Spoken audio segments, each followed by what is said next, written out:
of the world's ocean to help rebuild the stocks of large fish and predators.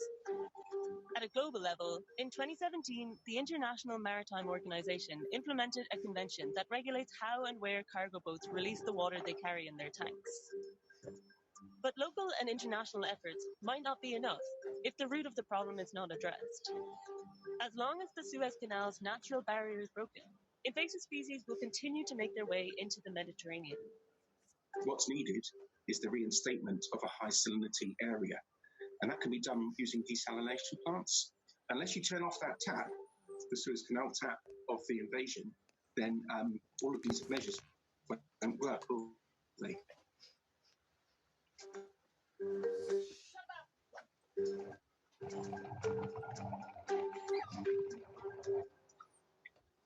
Okay. Now, doon po I was, what impacted me here is yung sinasabi doon ng narrator na babae na yung IMO po, meron na silang regulation where and when can we change ballast water from the ship.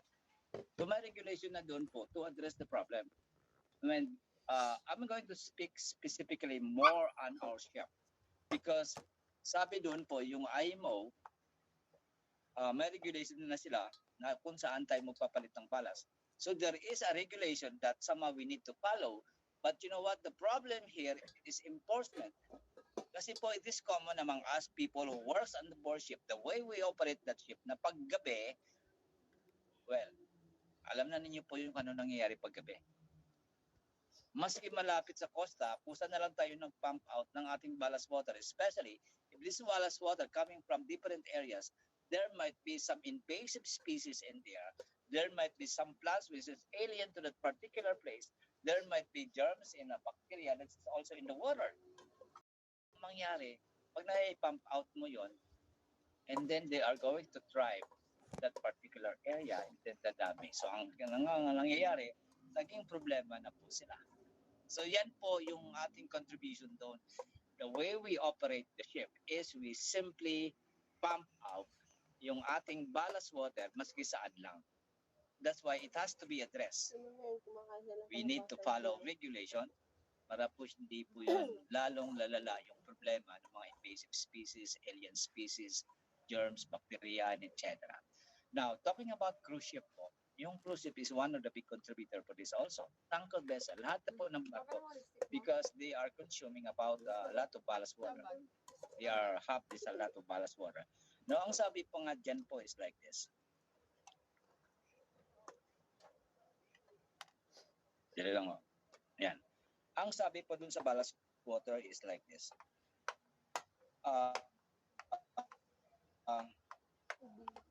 Ang marami po alam ba, cruise ship ka po, tanker ka, bulk carrier ka po, we are using huge amount of ballast water to optimize navigation of the ship and of course to stabilize your ship. And which is often taken on coastal waters in one region after the ship discharge wastewater or unload cargo and discharge to the next port of call. So, halimbawa natin kanina, galing Africa, nag-discharge ka dito sa Manila. Nagkakaroon tayo ng problema sa mga invasive species. Now, and then also, of course, mayroon dyan ng animals, plants, viruses, and bacteria. So, all we have to do to control this is, yung ating contribution sa barko is, we cannot just simply pump out ballast anywhere we would like it to be. Kailangan po, sumunod ka po sa regulation para po mabawasan, ma-minimize yung problema natin po sa ballast water na nagkaroon po ng negative impact sa ating marine environment. Pala ice camera Okay po? Now, let's talk about the next problem that we have. Exhaust emission from ships are considered to be a significant source of air pollution. So, when you talk about exhaust emission, ito po yung usok. Usok na nanggagaling sa barko. So that is what we call exhaust emission from ships are considered to be a significant source of air pollution. Why is it very important that we need to control this? Now kasi po, yung air pollution, that is pollution of the atmosphere, na dulot ng usok po na yun, is generated by diesel engines. And that burn high sulfur content fuel oil, also known as bunker oil. Now, yung fuel po ng barko, for your info, hindi po diesel. Actually, this is bunker oil.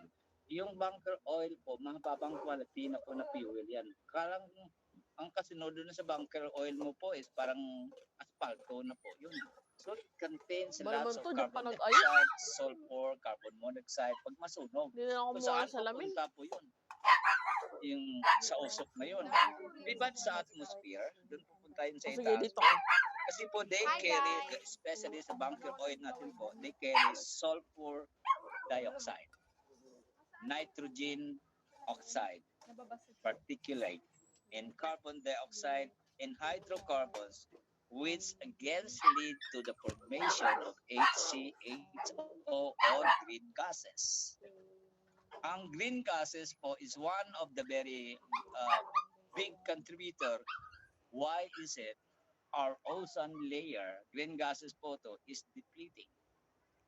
Kung madi-deplete po yung ozone layer natin po, malaking problema. Now, we're going to talk about that more, and that's climate change, di po ba? So that's why the way for us also, on board ship people, somehow to limit our exhaust from that usok of ours sa chimney natin po, may regulation ngayon po na you cannot just simply use high sulfur fuel oil pag pumasok ka po sa puerto. Ito po yung siguro yung mga kasama natin na nakapag-experience na po nakadaan na sila from Atlantic Ocean going into Europe, dadaan ka po ng English Channel, di po ba? Na may point dyan sa English Channel po na mapag nandoon ka na sa area na yan, you have to change fuel, that is bunker oil, from high to low sulfur fuel oil. Because if you are going to use that, syempre yung emission ng mga carbon dioxide, carbon monoxide, etc., lessen naman po. And ganoon din po sa bantang United States and din sa mga malalaking bansa po, you are now obliged to change from high sulfur to low sulfur. So yun po yung ating contribution doon po na napoproduce natin yung ating atmosphere. Okay? Now, let's go to the next problem. Sound pollution caused by shipping is a potential threat to the marine life. Now, kanina, ballast water, the way we pump out our ballast water, exhaust emission because we are using high sulfur content of fuel na ginagamit ng barko to run them. And then ang pangatlo, sound pollution. Now, ang tanong po sa sound pollution po, saan doon galing yung sound ng barko na nagpo-pollute ng marine acoustic, delicate acoustic environment sa ilalim ng dagat? Saan nanggagaling po yung sound ng barko? Bakit po? Saan po nanggagaling yung sound kung tumatakbo po yung barko? Na po-pollute doon sa ating marine environment ng sound. Of course, sa makina. Asa kapag ikot ng propeller po. Because the faster you go, the bigger the sound is being created. And of course, mabilis din po yung ikot ng propeller. Those noise is one of the contributing factor. Why is it we are polluting sound doon po sa ilalim ng karagatan?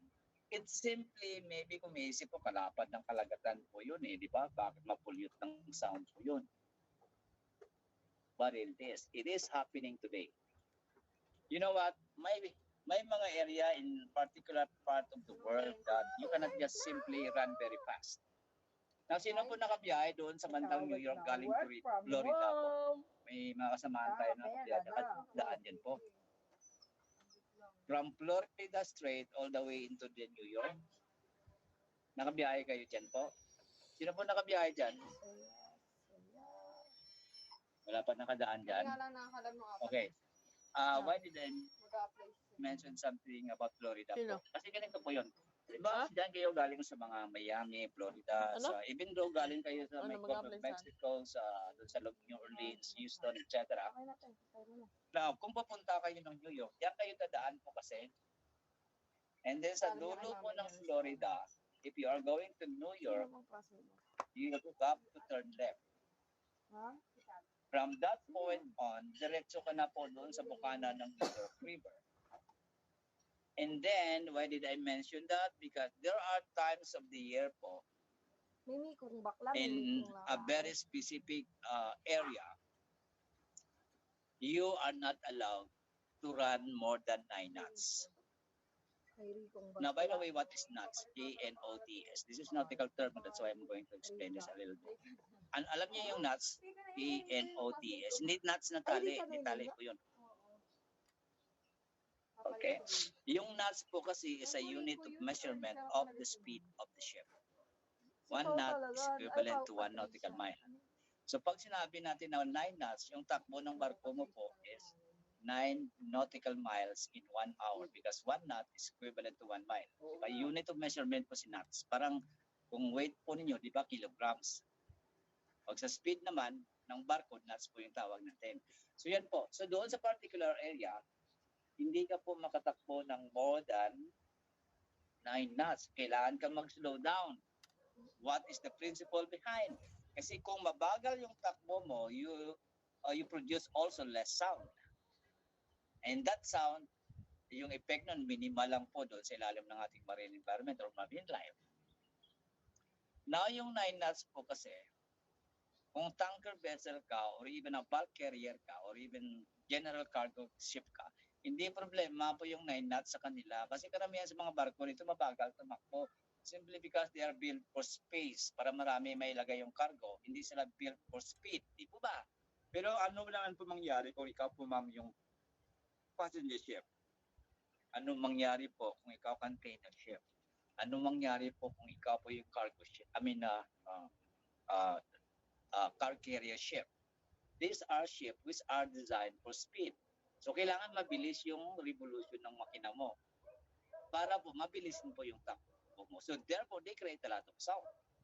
Kaya po sila na-address sa problema po na to because you need to reduce speed to 9 knots. Now, kung ikaw po yung container ship, reducing to 9 knots, you have to bring down the speed of the vessel to dead slow ahead. Yun na po yung pinakamabagal na kailangan mo pwede tatakbo ng barko mo, dead slow ahead. Bang account ko meron. So, anong problema sa dead slow ahead sa mga ganitong klaseng barko? Sabi ganun, wag daw Well, umabot according po sa manual po nila, this is what they told me that kung mabilis po, kung palagi ka lang dead slow ahead, Savings, debit card. nakakasama po Oo, debit card daw kunin sa ko, may wag daw legit. credit card. Maaari po Kasi sa daw yung katagalan credit ng card, ginagawa dadasway yan, ko, nagiging utang masisira ko po din sa yung bangko may na legit. ibabawas sa debit ko. Diba? So may So, sabi problema po niya, sila dyan. Kung gusto mo Pero automatic they yung have to follow nababawas lang sa regulation pera or mo, else dun ka mag sa magkakaroon sila debit ng ka multa. It's Now, savings since account this pwede is din. imposed na po that we need to follow this, Eh bakit pa sila ang nagpapa-credit question dito card? po, sino ang Anong debit sa'yo? pinaprotektahan? Card ko, di ba? Debit yung Cebuana. Cebuana? Sino po sa kanila dito po yung Bakit pa sila pinaprotektahan? nagpapa-credit card? Sino? Yung mga Yung ibang marine life mayaman. especially. Para kahit ano oras sila bumili, hindi makawalan ng pera. Well, Kung ano ko na, I'll give you a clue. at the end of the month, Whales. kakaltasan yung pera nila dun But sa bangko there nila is mismo. specific whales that is being targeted with this low Halimbawa, yung speed. binili mo doon sa isa, 10 pesos. Do you Ay, know what 10 pesos kind yung of presyo. marine whale species Pag do you dinamo know sa po? credit card, magiging 15 to Mahulaan 20 mo lang yun. kung Pero pag ano debit po din yung lang. pinoprotektahan nila. Hindi. Pag Can you debit, mention siguro some mga of the 12. species of whale? Marami naman tayo, 20 Depende yata rin. yung species Depende ng kung whale may natin. Madami pa yan sila. kaltas. Para saan Pero yung may mga isa bank dyan account? ano po Para sir? saan pa sila? Fish. Kumikita yun Fish also ng is per being annum. affected. But dito po sa may speed, sa sound, may specific species of Search whale mo. na they are protecting. Gago, wala nga internet. So do you know Tingnan mo. ano po yung klaseng species of whale na pinaprotektahan po dito? Kahit ako po magpalit. Well, unang-una, Siguraduhin mo, sabi sa'yo. another Masahe ko clue, yun sa Lunes. whales siya. Pero itong whale po na sinasabi natin, kukunti na lang lahi nila sa buong mundo. Actually, they are 400 or more na lang po sila. Close enough Ako to na extinction. doble talaga bahay. Kaya pinoprotektahan. Kinuha ko yung 50 ko. Piling ko sa kanya ko taga na So, yan po yung pinoprotektahan. Do you know what kind of whale that is?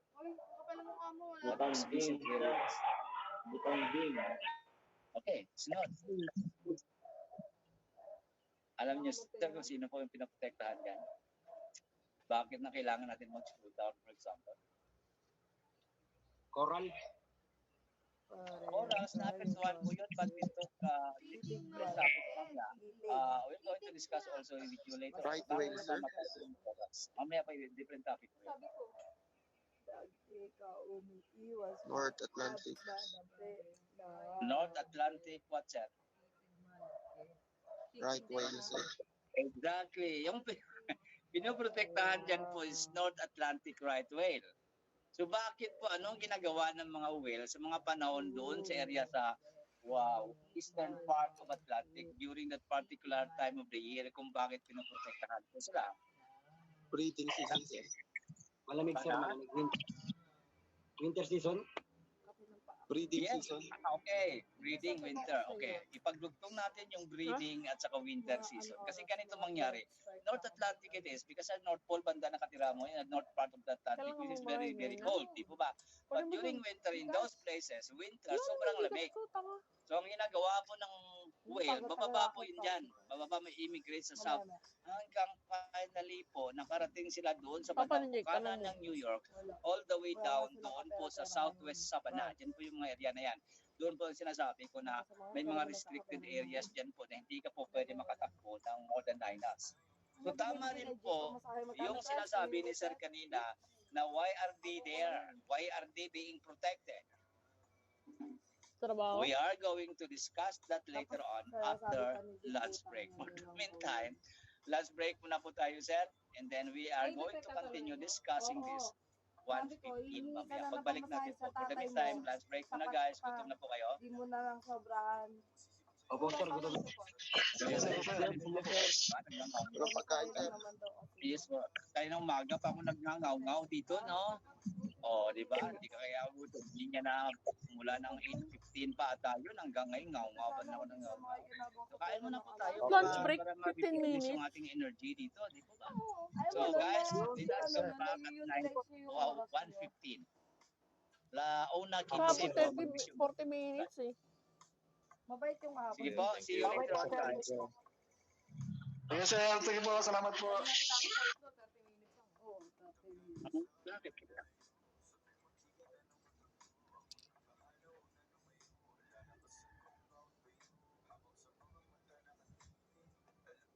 Ano? Ano oras? 12:15? 12:15, 1:15. Baka mabis kumain yan. Ay,